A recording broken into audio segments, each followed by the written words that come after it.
Dear brothers and sisters, we find ourselves invited by Father Juan Guillermo, to this place of the Blessed Virgin Mary, at the entrance of the Marian Refuge. According to his explanation, the refuge has all the form of a monastery, and we will see why.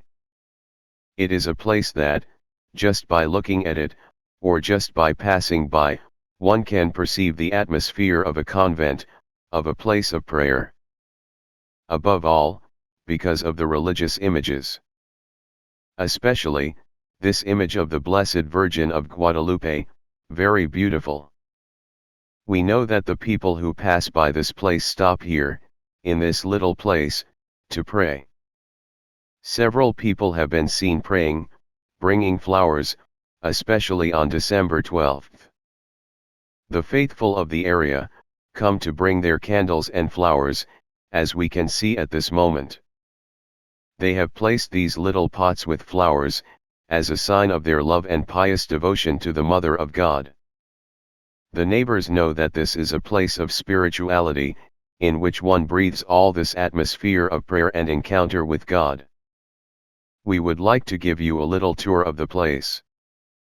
Above all, out of gratitude to all the benefactor friends who have been contributing to this work of the Blessed Virgin Mary.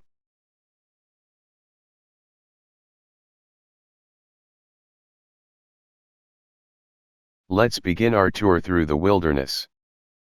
Father Juan Guillermo tells us that one of the most beautiful things that has happened during these months, in this place, is that this was a really desert-like place. The structure of the land is like this. A sandy, desert-like place, and little by little, it has been transformed into what you see now. A green place of eternal spring. Flowery, full of agricultural products, fruit trees, a small paradise. Many will wonder why this is so. Let us remember that the monasteries, the convents, above all in Europe, were during medieval times the granaries of Europe. And with regard to monasteries, many people think that they are places where one only prays day and night. Yes, in reality, they are places where prayer is incessant. But they are places, above all, of much work. Here we live the motto of Saint Benedict, the founder of Western monasticism, pray and work. Therefore, the days in these places are spent in contemplation, in silence, in prayer, and, above all, in work. Incessant hours of organized work temper the spirit and have made this place what you all see. From this small stone hill where later a glorious cross will be erected, we can see the enormous growth that this place has had during these months. This gives you an idea of how many hours, during the day, they have dedicated to work. Truly, they have made an effort to fulfill the motto of the monasteries, pray and work. Father was telling us a while ago that this was a totally deserted place. Full of sand and earth that reminds us of the desert. What you are contemplating has been achieved, little by little, with prayer, which you give to these little plants, so that they grow, develop, and reflect the splendor of creation, in addition to water, work and the special and maternal blessing of Mary every day. To the little plants, to the little animals, to everything that is the splendorous creation of God, they give the special and maternal blessing of Mary, and now we see how the little plants are getting happier, they are filling with greenery, with splendor. It seems like an advanced spring. This place has been like this since the beginning of January. There you see it. Many of you may be wondering. And what are they going to do there, in that monastery, in that Marian refuge, with all this food they have? Father tells us that they are already taking it to the poor, to the poorest and most needy families.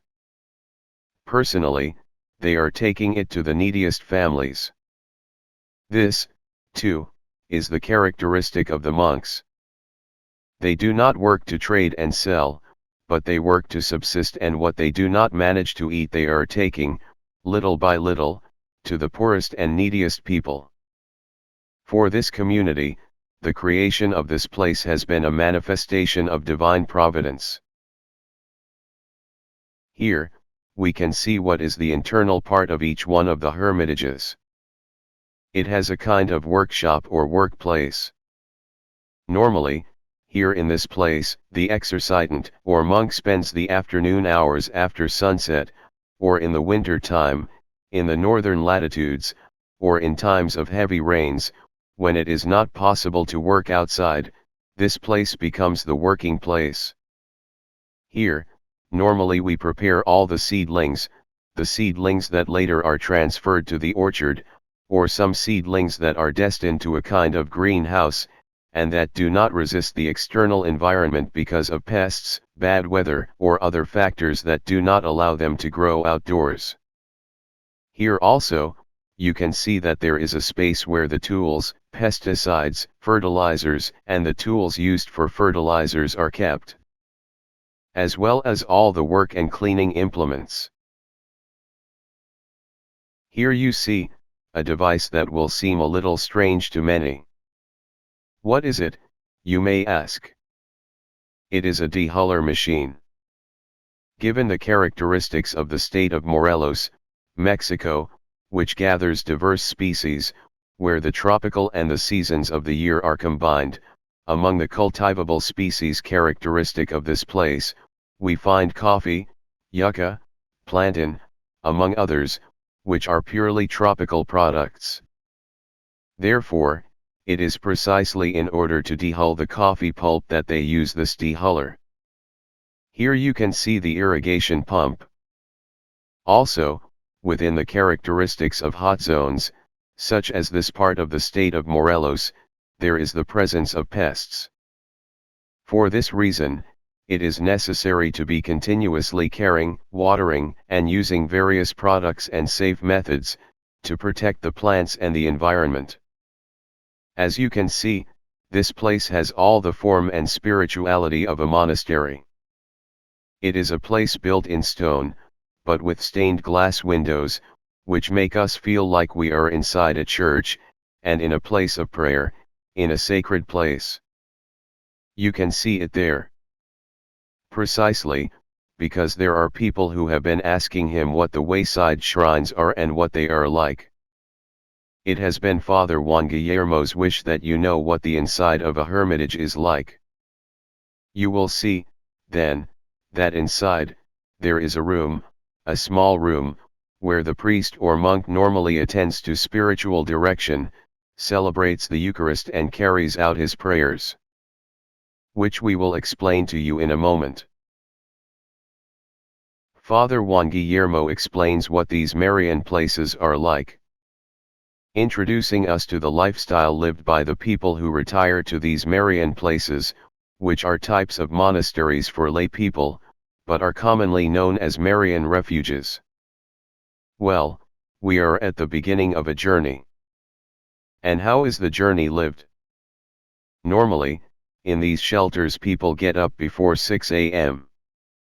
The first thing they do during the day is prayer, Holy Mass, the office of readings, lauds, meditation, contemplation, and an encounter with God. This is how they begin the day in this task, in which they spend more or less, 2 or 3 hours. The well-done celebration of Holy Mass, the office, lauds, and meditation conclude more or less, around 8 o'clock in the morning. If it is not Wednesday or Friday, a very fruity and vegetable breakfast is prepared, according to the rules of the place. That is to say, one should not eat things that are not produced inside the place, and what is produced inside the place are vegetables, eggs and fruits. That is the basis of the food. If it is Wednesday or Friday, following the 5 little stones of the Queen of Peace, then we fast. We only drink a glass of water and a little bit of bread, or simply a glass of water so as not to get dehydrated during the day. Wednesdays and Fridays are days in which the spirit is nourished through fasting. Now, this is how this Marian refuge looks at night. Here you can see the hermitage, the first that was made. It is a hermitage consecrated to the Sacred Heart of Jesus. Really everything in it, starting with the door, invites to prayer. This is the idea, that this place of spiritual retreats be composed of hermitages, where the people who will come to make their spiritual retreats will stay. Each hermitage will be dedicated to a saint. The one we are planning at the moment is that of the Holy Family. It will have a similar door, but with the image of the Holy Family in the stained glass window. See and listen to the nocturnal atmosphere of the monasteries. That is, listen to the noise of the animals of the countryside, the crickets, the frogs, the owls. It is something very, very beautiful. This aspect of the monasteries, where people, after sunset, are immersed in silence, prayer, inner peace. They are places where, by the express wish of the Blessed Virgin, there is no television, no internet, no radio. And curiously, for all these places, the Blessed Virgin has wanted that in general there is no telephone signal, no cell phone signal, no internet signal. Very rarely, especially when it is about spiritual or religious things, she allows, for a few minutes, the internet signal or cell phone signal to enter, but normally, in order to use the phone, it is necessary to leave the shelter. With these images and sounds of the night at the Marian shelter, we thank Father Juan Guillermo for having allowed us to visit it and to know in person this wonderful place, in the first stage of this project inspired and blessed by the Blessed Virgin Mary. We are sure that more benefactors will continue to join this holy project, so that this Marian refuge will have a complete and happy realization.